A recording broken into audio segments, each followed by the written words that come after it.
Hello.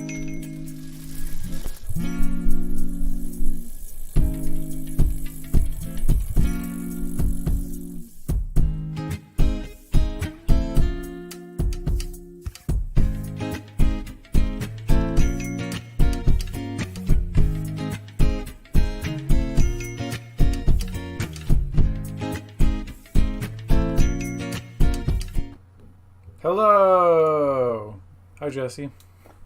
Mr. Kevin, how are you doing today? I'm good. Today is Wednesday. It's also week 2 of April, right? No, week 1? No, it's March. week 2. March? Who March. knows?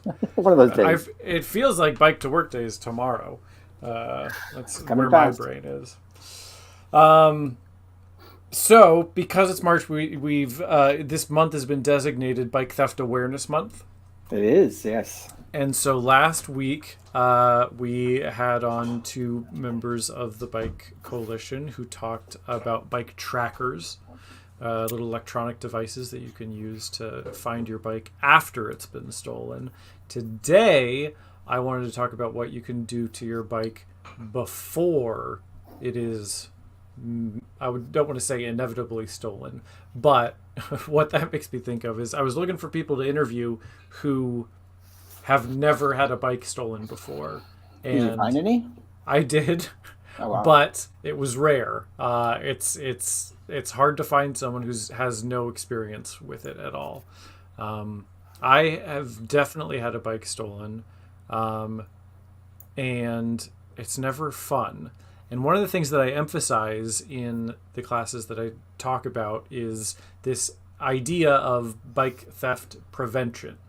And locks is just one way to prevent theft. So I have some examples here on my second screen of very ugly. Well, the funny thing, I wanted to talk about ugly bikes. The funny thing is when you search Google for ugly bikes, what comes up is some very cool looking bicycles because that's why they're on the internet. But the idea behind having an ugly bike is you want to make your bike less desirable. That's the point. So a bicycle that looks less good than the bike next to it is less likely to be stolen. Yes. I know people, I always say I know people. I don't know if I actually know anyone who does this, but I've heard of people that wrap their bikes in duct tape to make them look ugly. You may, watchers of the stream and friends of the coalition may remember, I'm fairly certain Michelle Llewellyn would put a bunch of stickers and did what she could to make her bike look more ugly. Do you remember that, Jesse? I do, actually, yes.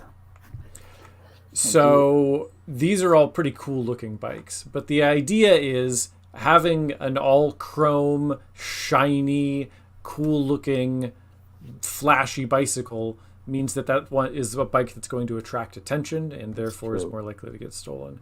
If you saw, there's a bad word there. If you saw a bike that was made out of wood, if you saw a bike that, looked like it was made out of trash and assembled from a bunch of different parts and had tape that was holding the seat on, you'd maybe be less likely to steal that bike. So there are ways that you can make your bike less ugly that are non-destructive. Things like tape, things like, it doesn't have to be duct tape, it could be electrical tape. The wheels don't match. The paint is chipping.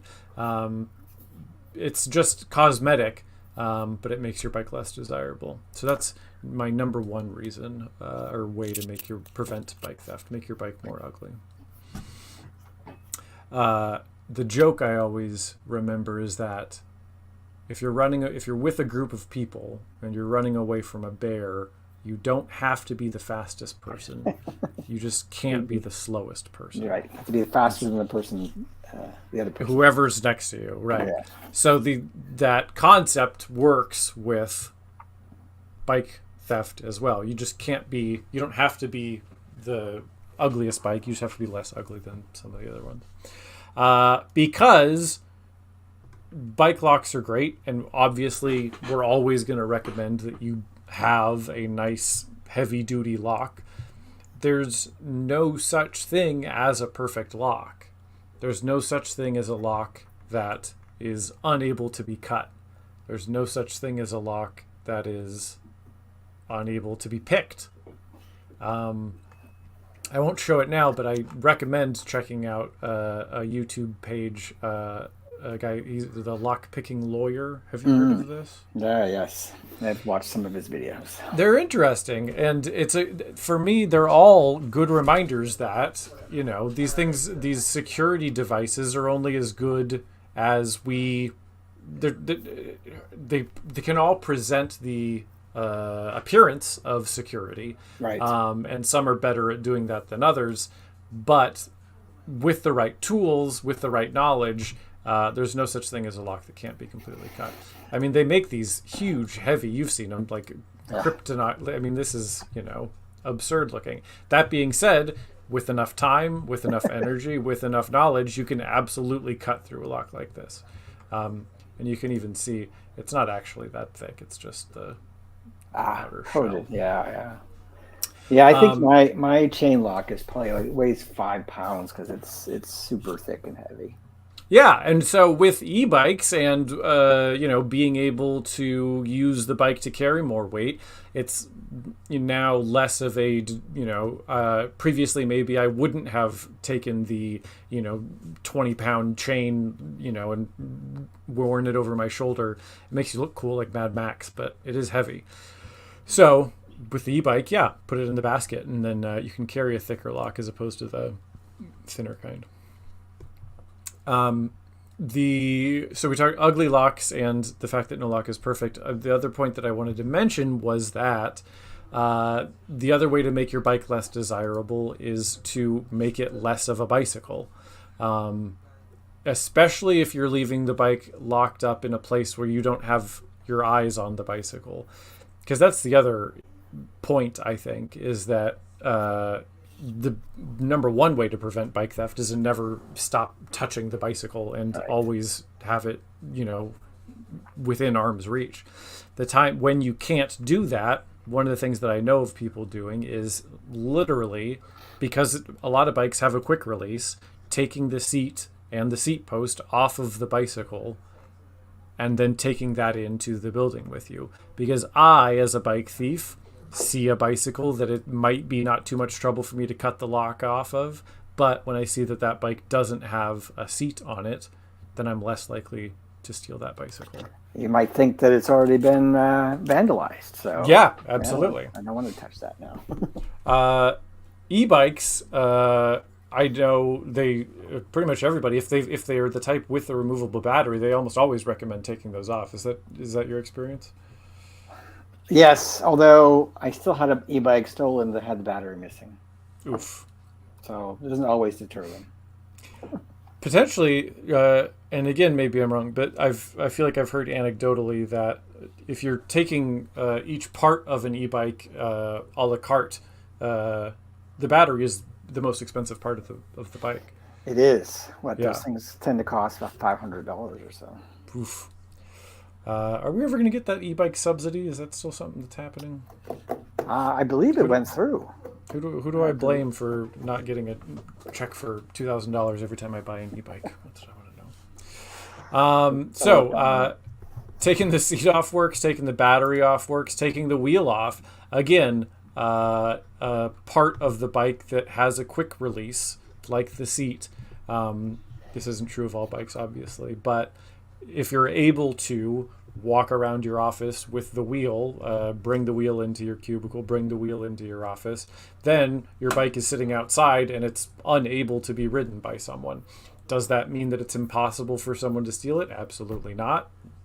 Cut the lock and throw it in the back of a truck, whatever.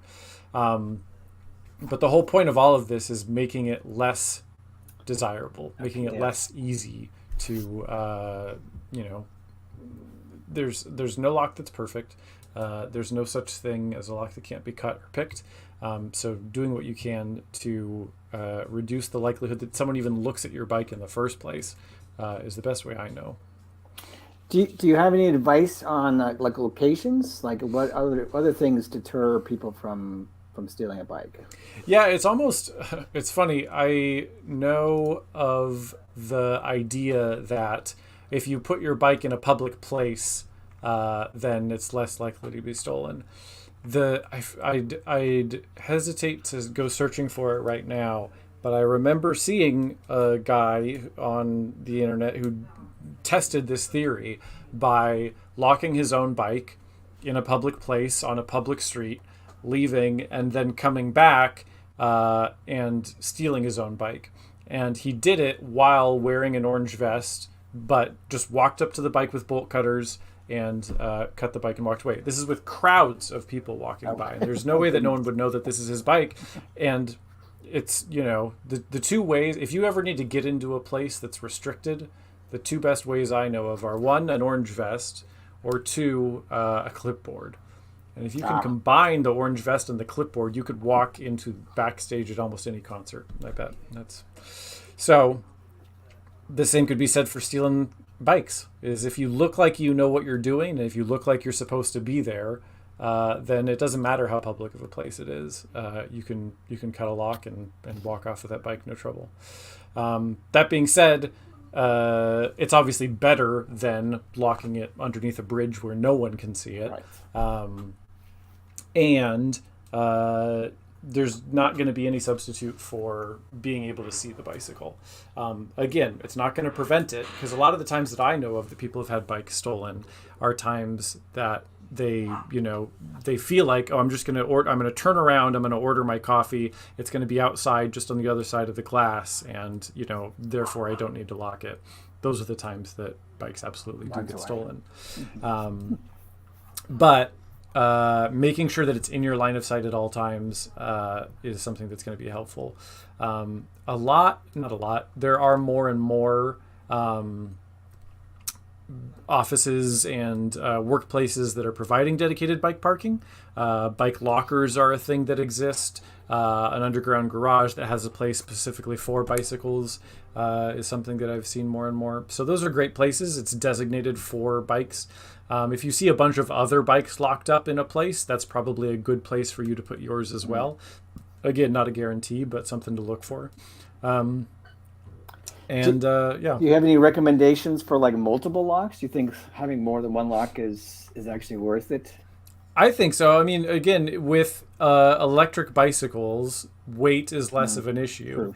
And because weight is less as an issue, that means that A, you could carry one of these big, heavy, thick locks, or B, you could carry a chain and a big, heavy, thick lock. So this is an example of one where, let's see if I can zoom in. No, I can't. This is an example of one where big, heavy cargo bike, and because it's as long as it is, and they don't want to take up a whole bunch of spots of the bike rack, they've used the chain to go through the rack and through the front wheel. And then I'm seeing at least one other lock to lock the back wheel to the whole thing.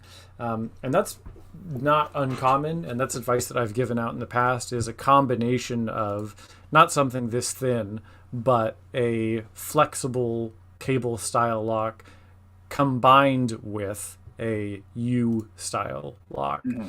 And it's just going to add one extra layer of protection. When you're doing that, when I'm doing that, when I have more than one, I'm putting the U-lock through the front wheel and through the frame and through the bike rack, so all three. And then the cable is going to loop through the other parts of the bike that are removable. It's not uncommon to see bikes locked incorrectly. So that's not going to help out. Something like only locking the front wheel of the bike means you're only going to have a front wheel when you get back. They even took the hub. Yeah, right. Cut right through the spokes. Wow. So that does happen. But a combination of different types is always going to be a good thing. And locking down the parts of the bike that are removable, which could even mean the bike seat. I know of people that have a little lock that keeps their seat locked to their bike. It depends on how long you're leaving the bike for. It depends on where you're leaving the bike. And so, anything that makes your bike less desirable could be more than just a lock. It could be making the bike more ugly. It could be removing parts of the bike. But a combination of all those things is a good idea. I like your idea of taking the seat with you. That It seems pretty, and it's easy. I mean, it's Yeah. not the wheel can be kind of big and kind of bulky, but a bike seat you can fit into your backpack, and it's a quick release. It's easy to take it off, and so it's not going to take up too much space where you're going. And again, the odds of a bike without a seat getting stolen are, it's a lot less likely that someone would steal that bike. So you can see this person's used two locks. They've got the U-lock and they've got the cable lock, but because of the way in which they locked it, they've made it so that it's very hard to steal the front wheel. That's probably not your goal. Your goal should be to make it so it's very hard to steal the whole bike. And they've used the weakest link in the chain to lock the most expensive and most important part of the device, instead of using the strongest link in the chain, which they've here used to lock the least important part of the bike. So something to remember. It's true. That is the least expensive to replace. Yeah, is the wheel. And so that's why it's sort of ironic almost. Taking the wheel off makes the bike essentially unusable. And so having that with you means you have this piece of the bike that isn't as expensive as the rest, but it definitely makes the bike less likely to be stolen. There's tons of videos on YouTube about how to lock your bike. We have classes that include information about how to lock your bike, and so I'd recommend checking those out if you wanted even more information about that. But I didn't want to make this more than about 10-15 minutes, and we're at about 15-16 minutes now, so I think we're good to move on. And we will see you next week. Do you remember what's on the schedule for next week, Jesse? Actually, I don't remember what's next week, but I was going to ask you about your closing live show. Can you tell us a little bit about that one? Which one's that? The end of the month? Right. Stories. Are we talking to people who've had bikes stolen? Yeah. Yeah, I like that idea a lot because, one, as I said, we all probably know someone who it's happened to, and two, those people have firsthand knowledge of how it happened. And when you talk to multiple people, you start to see the similarities between their stories. And those are things that you can then use firsthand knowledge to make yourself less likely to have a bike stolen. And it doesn't always necessarily mean paying a whole bunch of extra money for a lock. That could be part of it, but there's other strategies that you can learn as well. So if you, as someone who's watching this, have had a bike stolen and you have a story to tell about it, if it's interesting at all in any way, and even if it's boring, what are the circumstances of how it happened? What time of day? Where did you leave the bike?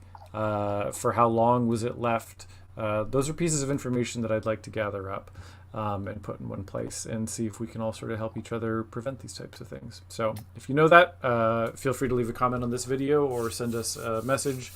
I'm Kevin. You can find more information on our website. And I think that's all I got. That's it. Cool. Well, thanks for sharing today, Kevin. Yeah, thank you for your help, and we'll see everybody later.